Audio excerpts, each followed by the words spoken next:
मन मन नमस्कार, मैं गंगाराम प्रसाद आप लोगों के सामने मैं फिर से उपस्थित हूँ। दोस्तों, आज हम आप लोगों के लिए जो है सो केमिस्ट्री लेकर आया हूँ। जो भी बच्चे 2023 में मैट्रिक का एग्ज़ाम देने वाले हैं उन सभी के लिए ये सभी क्वेश्चन महत्वपूर्ण है।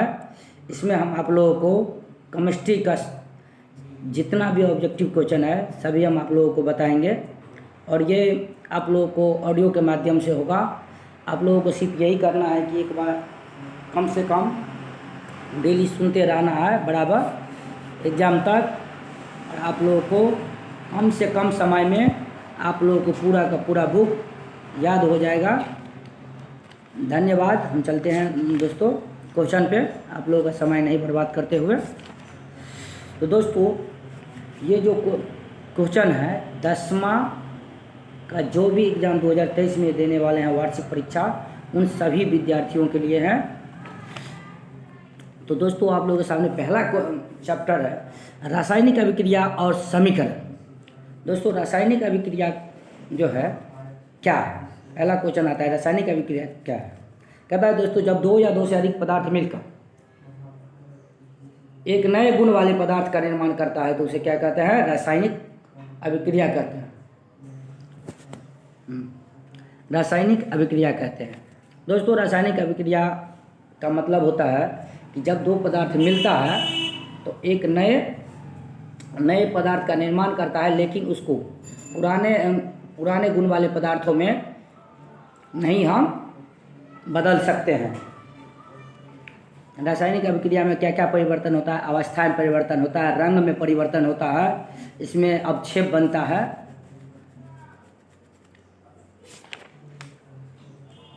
दोस्तों, रासायनिक अभिक्रिया के अंतर्गत बहुत सारे अभिक्रिया आते हैं, जिसमें पहला अभिक्रिया आता है संयोजन अभिक्रिया। कहता है दोस्तों, जब दो या दो से अधिक पदार्थ मिलकर एक बड़े पदार्थ का निर्माण करता है तो उसे क्या कहते हैं, संयोजन अभिक्रिया। संयोजन अभिक्रिया का ठीक उल्टा होता है वियोजन। वियोजन में हम क्या कहेंगे, जब एक बड़ा पदार्थ टूटकर दो या दो से अधिक छोटे छोटे पदार्थों में का निर्माण करता है तो उसे हम वियोजन अभिक्रिया के नाम से जानते हैं। उसके बाद आता है दोस्तों ये प्रतिस्थापन अभिक्रिया क्या है।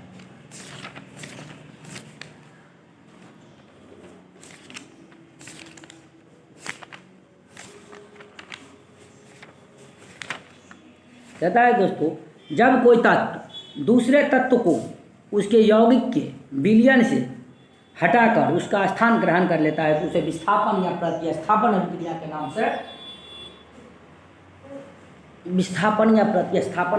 नाम से हम जानते हैं। अगला क्वेश्चन है दोस्तों, इसका हम एग्जाम्पल एक लिख सकते हैं, जैसे Fe+CuSO4। दोस्तों, क्या करेगा, Cu को हटा करके ये बन जाएगा FeSO4 और Cu को जो है हटा देगा। ये प्रतिस्थापन अभिक्रिया या विस्थापन अभिक्रिया का एग्जाम्पल है। धन्यवाद दोस्तों। अगला क्वेश्चन है द्विविस्थापन अभिक्रिया। कहता है दोस्तों, जब दो यौगिक अपने आयनों का अदला बदली करके नए यौगिक का निर्माण करता है। फिर से दोस्तों सुन लेते हैं, जब दो यौगिक अपने आयन का अदला बदली करके दो नए यौगिक का निर्माण करता है तो उसे क्या कहते हैं, द्विविस्थापन अभिक्रिया। इसका दोस्तों एक एग्जाम्पल हम ले सकते हैं, Na2SO4 + BaCl2 को अगर हम अभिक्रिया कराएंगे तो क्या होगा, ये आयन का अदला बदली कर ले क्या करेगा, BaSO4 बन जाएगा और Cl2 जो है Na के साथ मिल जाएगा। SO4 जो है Ba के साथ मिलेगा SO4 और Cl2 जो Ba पर है BaCl2 हट के चला जाएगा Na पर। तो क्या बनेगा, BaSO4 + 2NaCl। उसके बाद दोस्तों है अवक्षेपण अभिक्रिया, वैसी रासायनिक अभिक्रिया जिसमें अवक्षेप का निर्माण होता है उसे क्या कहता है, अवक्षेपण अभिक्रिया। वैसी रासायनिक अभिक्रिया जिसमें किसी अवक्षेप का निर्माण होता है उसे अवक्षेपण अभिक्रिया के नाम से जानते हैं। अगला दोस्तों क्वेश्चन है द्विविस्थापन अभिक्रिया। जब अम्ल और क्षार के बीच होता है उसे हम क्या कहते हैं, उदासीनीकरण अभिक्रिया कहते हैं। इसे हम द्विविस्थापन भी कह सकते हैं।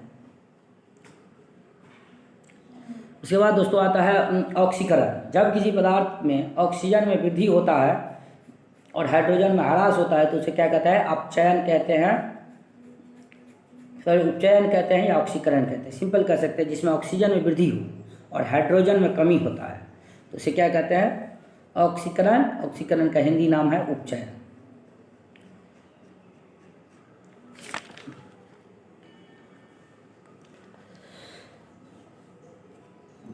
कहता है दोस्तों, मैग्नीशियम के फीते को जलाने से पहले हम उसको रिबन को साफ क्यों किया जाता है? क्योंकि उसमें जब जलाते हैं तो उसमें मैग्नीशियम ऑक्साइड का चूर्ण बनता है और इसमें क्या होता है कि इसको जो है ऑक्साइड बन जाता है, तो इसको हटाने के लिए जो है इसे हम पैक करते रगड़ कर साफ कर देता है, जिससे यह अच्छे तरह से जल सके। इसके बाद है दोस्तों अवकरण अभिक्रिया। अवकरण को दूसरा नाम है अपचयन। अपचयन या अवकरण। अवकरण अभिक्रिया वो है जिसमें हाइड्रोजन का में वृद्धि हो, यानी हाइड्रोजन बढ़ता है और ऑक्सीजन घटता है, इसे हम अपचयन या अवकरण कहते हैं। उसके बाद दोस्तों आता है अपचायक। अपचायक वह पदार्थ है जिसके कारण हाइड्रोजन का योग होता है, यानी हाइड्रोजन का वृद्धि होता है। अपचायक वह पदार्थ है जिसमें हाइड्रोजन में वृद्धि होती है, जिसके कारण कह सकते हैं कि अपचयन का अभिक्रिया होता है। अपचायक वह पदार्थ है जिसके कारण अपचयन का क्रिया होता है और उपचायक वह पदार्थ है जिसके कारण उपचयन का अभिक्रिया होता है। उपचयन को हम ऑक्सीकारक के नाम से जानते हैं और अपचयन को हम उपचायक को ऑक्सीकारक और अपचायक को हम अपकारक के नाम से जानते हैं। ये उपचयन और अपचयन अभिक्रिया जब संयुक्त रूप से होता है तो उसे हम क्या कहते हैं? रेडॉक्स अभिक्रिया। और रेडॉक्स अभिक्रिया को हम एक और नाम से भी जानते हैं जिसका नाम है अपौपचाय। रेडॉक्स अभिक्रिया को हम अपौपचाय के नाम से जानते हैं। उसके बाद है दोस्तों रासायनिक समीकरण। रासायनिक समीकरण किसे कहते हैं? तो सिंपल है इसका दोस्तों परिभाषा कि रासायनिक अभिक्रिया को संकेत के रूप में लिखना ही रासायनिक समीकरण कहलाता है। रासायनिक समीकरण दो तरह के होते हैं, संतुलित और असंतुलित। संतुलित रासायनिक अभिक्रिया समीकरण वह समीकरण है जिसमें दोनों ओर के तत्व के परमाणु संख्या बराबर होता है। और असंतुलित रासायनिक समीकरण उसे कहते हैं जिनके दोनों ओर के तत्व का परमाणु संख्या बराबर नहीं होता है। धन्यवाद। अगला दोस्तों क्वेश्चन है विकृत गंधिता किसे कहते हैं? विकृत गंधिता कहता है दोस्तों वसा या तेल से बने पदार्थ को जब लंबे समय तक छोड़ देते हैं तो उपचयन क्रिया के कारण उसमें गंध आने लगती है। इसे क्या कहते हैं? विकृत गंधिता कहते हैं। उपचयन क्रिया को रोकने के लिए हम चिप्स बनाने वाले थैली में हम ऑक्सीजन को हटाकर नाइट्रोजन गैस भर देता है, जिससे लंबे समय तक खराब न हो। उसके बाद है दोस्तों दहन। कहता है कि दहन का मतलब होता है जलना। वैसा पदार्थ वह अभिक्रिया जिसमें पदार्थ जलकर उष्मा और प्रकाश देता है उसे क्या कहते हैं? हम दहन के नाम से जानते हैं। उसके बाद है दोस्तों दहनशील पदार्थ, यानी जो पदार्थ जल जाता है उसे दहनशील कहते हैं और जो पदार्थ नहीं जलता है उसे अदहनशील कहते हैं। जो पदार्थ जलता है उसे दहनशील और जो पदार्थ नहीं जलता है उसे अदहनशील के नाम से जानते हैं। दही वैसी अभिक्रिया तो हो गया।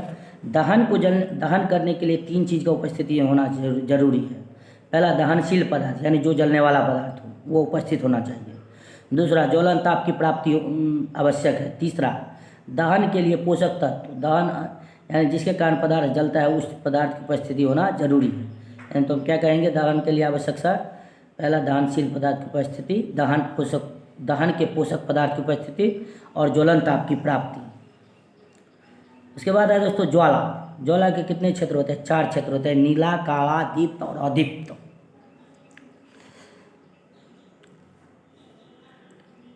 कहता है खाना बनाने के लिए हम दोस्तों किसका प्रयोग करते हैं, तो द्रवित पेट्रोलियम गैस का प्रयोग करते हैं, जिसे कहते हैं लिक्विड पेट्रोलियम गैस, और इसका शॉर्ट नाम है एलपीजी। एलपीजी किसका मिश्रण होता है, एथेन, प्रोपेन और ब्यूटेन का मिश्रण होता है। इसका उपयोग हम खाना पकाने के लिए करते हैं।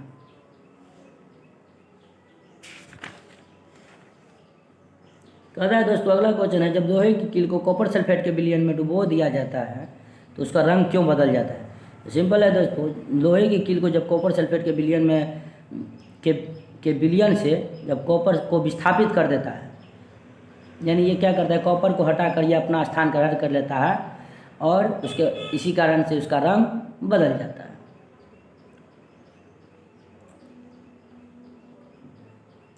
कहता है अगला क्वेश्चन है दोस्तों, रासायनिक समीकरण को संतुलित करना क्यों आवश्यक है। क्योंकि दोस्तों कहता है द्रव्यमान संरक्षण के नियम अनुसार रासायनिक अभिक्रिया में अभिकारक का द्रव्यमान और उत्पाद का द्रव्यमान समान होता है। अभिकारक का द्रव्यमान और उत्पाद का द्रव्यमान समान होता है, और उसी को समान करने के लिए हम क्या करना जरूरी है, संतुलित करना जरूरी है रासायनिक समीकरण। उसके बाद है दोस्तों वह ऊष्माक्षेपी किसे कहते हैं। वैसा अभिक्रिया जिसमें ऊष्मा निकलता है उसे ऊष्माक्षेपी, और जिसमें ऊष्मा का अवशोषण होता है उसे ऊष्माशोषी कहते हैं।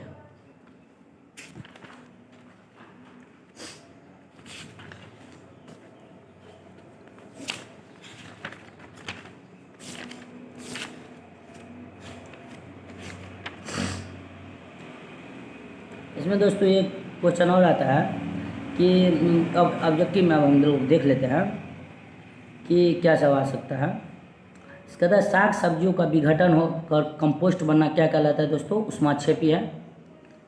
फेरस सल्फेट का क्रिस्टल रंग कैसा होता है, फेरस सल्फेट का क्रिस्टल रंग कैसा होता है, हरा होता है। उपचयन अभिक्रिया क्या है, आपको पहले ही बता चुके हैं कि ऑक्सीजन बढ़ता है, हाइड्रोजन का वियोग, वियोग का मतलब है दोस्तों घटना, और तीसरा इलेक्ट्रॉन का त्याग भी कर सकता है। इन सभी होगा आंसर। बुझा हुआ चूना का सूत्र क्या होता है दोस्तों, CaOH2। संगमरमर का सूत्र CaCO3, और बिना बुझा हुआ चूना का CaO। और दोस्तों याद रखिए चूना पत्थर का 3 नाम है, संगमरमर, खड़िया और संगमरमर। संगमरमर, खड़िया और चूना पत्थर, तीनों नाम है, CaCO3 इसका सूत्र होता है।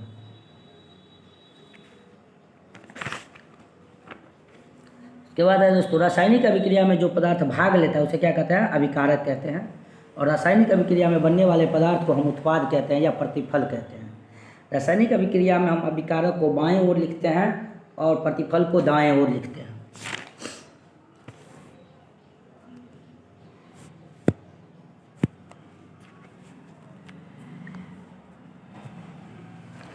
अगला दोस्तों चैप्टर है अम्ल, क्षार और लवण। दोस्तों अम्ल क्या है, अम्ल वह पदार्थ है जो क्या करता है, अम्ल वह पदार्थ है जो जल में घुलकर हाइड्रोजन आयन देता है, H+ आयन देता है।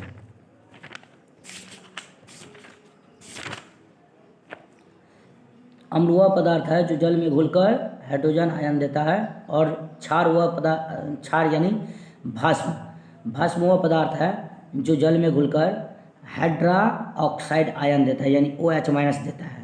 दोस्तों याद रखिएगा भस्म ही क्षार कहलाता है, लेकिन सभी भस्म नहीं, वैसा भस्म जो जल में विलय होता है।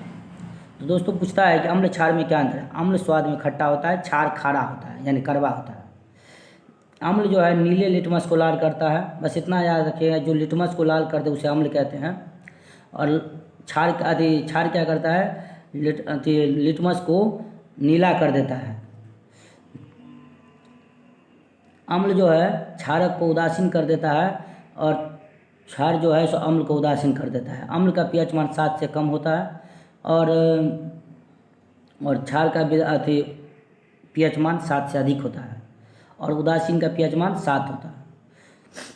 दोस्तों कहता है क्या कि हमारे दैनिक जीवन में pH का क्या महत्व है। पहला, यह पाचन तंत्र में सहायक होता है। दूसरा, मुंह में pH मान के परिवर्तन होने से दांत क्षय होने लगता है। तीसरा, पेड़ पौधे में भी जीव के लिए उच्च pH का मान बने रहना आवश्यक है।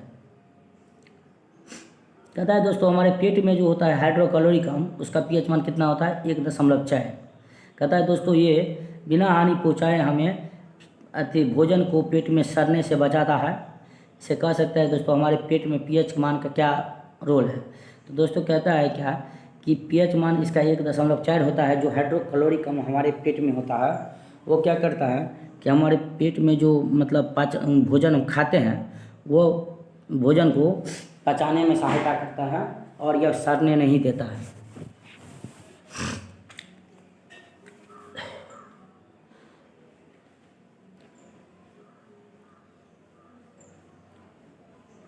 कहता है दोस्तों हम पेट में दर्द और जलन से छुटकारा पाने के लिए हम मिल्क ऑफ मैग्नीशियम एंटासिड का प्रयोग करते हैं।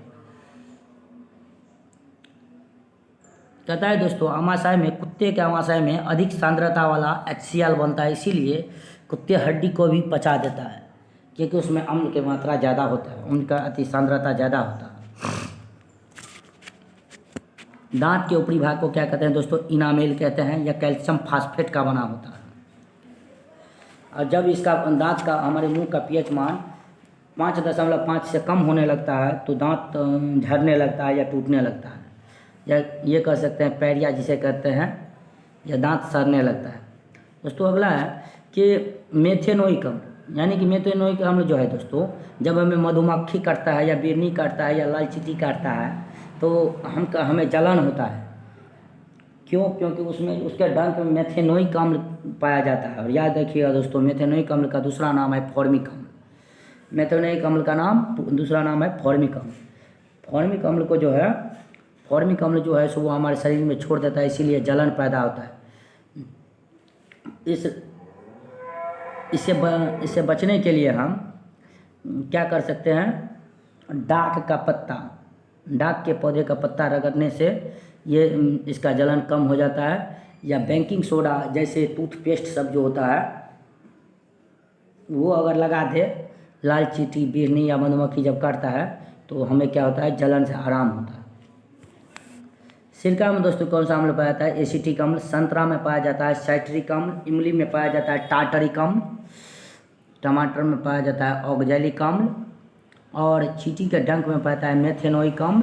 चींटी के डंक और नेटल के डंक में पाया जाता है मेथेनोइक अम्ल। और नींबू में और संतरा में पाया जाता है साइट्रिक अम्ल।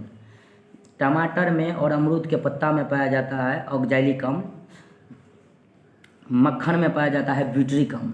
चाय में क्या पाया जाता है दोस्तों टाइनिक अम्ल। वसा में स्टीयरिक अम्ल पाया जाता है। प्याज में पाया जाता है दोस्तों एस्कार्बिक अम्ल। प्याज और आंवला में एस्कार्बिक अम्ल पाया जाता है।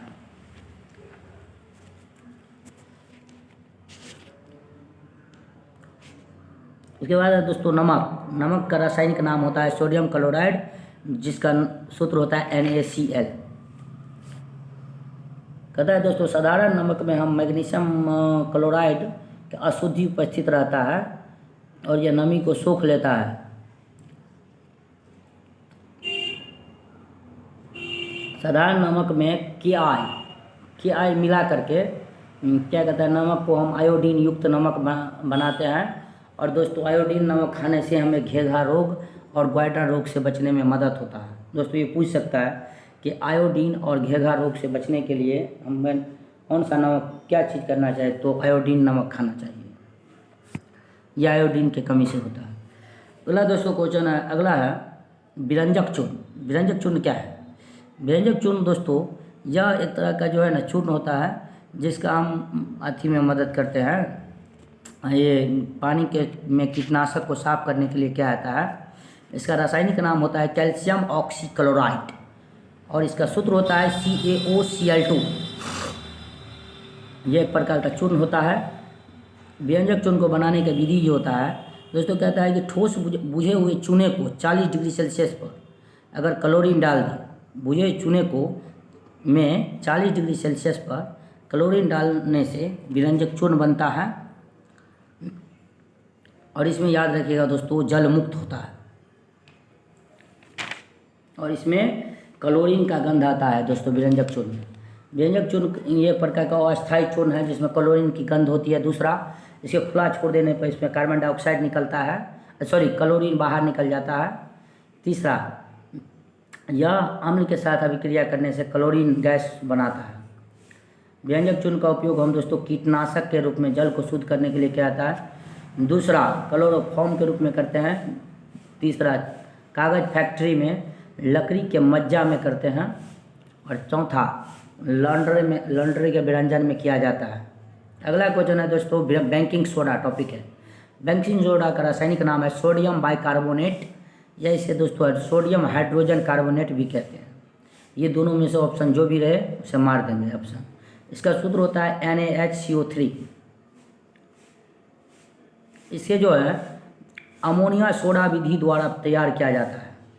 दोस्तों इसे हम कैसे बनाते हैं, कहता है कच्चे पदार्थ NH3H2O और CO2 में सोडियम क्लोराइड मिलाने से बेकिंग सोडा बनता है। यानी कच्चा पदार्थ NH3H2O और CO2 में सोडियम क्लोराइड मिलाने से क्या बनता है, बेकिंग सोडा का निर्माण होता है। बेकिंग सोडा जल में कम घुलनशील होता है। दूसरा इसका pH मान 7 से अधिक होता है, इसीलिए मधुमक्खी के डंक जैसे होता है उस सब से बचने के लिए हम इसका उपयोग करते हैं, उसके जलन को कम करने के लिए।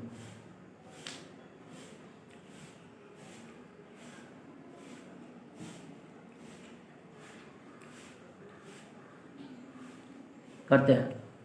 इसका pH मान 7 से अधिक होता है बेकिंग सोडा का। बेकिंग पाउडर बनाने के लिए दोस्तों हम बेकिंग सोडा का उपयोग करते हैं।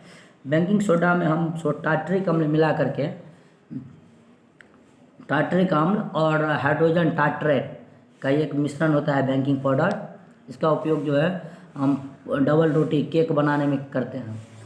दोस्तों इतना उपयोग याद रखिएगा कि बेकिंग सोडा का उपयोग बेकिंग पाउडर बनाने के लिए करते हैं। दूसरा पेट की अम्लता को, पेट में जो है गैस को कम करने के लिए करते हैं। तीसरा अग्निशामक यंत्र में करते हैं। चौथा शराब के रूप में करते हैं बेकिंग सोडा का उपयोग।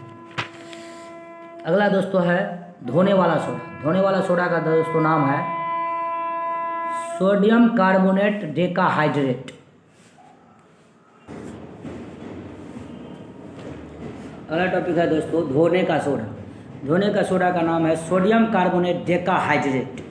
इसका सूत्र होता है दोस्तों धोने वाला सोडा का Na2CO3 10H2O। Na2CO3 10H2O।